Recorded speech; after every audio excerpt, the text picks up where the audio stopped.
বিকালবেলা এরকম একটা হেলদি স্ন্যাক্স খাওয়া যেতেই পারে।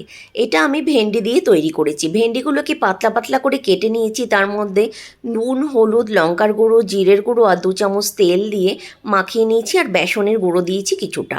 এরপরে এয়ার ফ্রায়ারে আমি 180 ডিগ্রিতে 15 মিনিটের জন্য এটাকে বসিয়ে দিলাম। 15 মিনিট পরে এটা একদম কুরকুরে টাইপের হয়ে যাবে।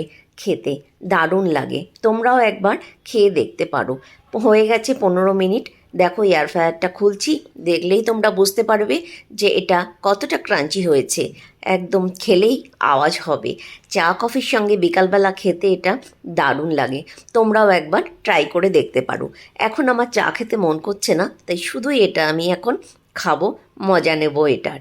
তোমরাও রেসিপিটা একবার ট্রাই করে দেখতে পারো, আশা করি ভালো লাগবে।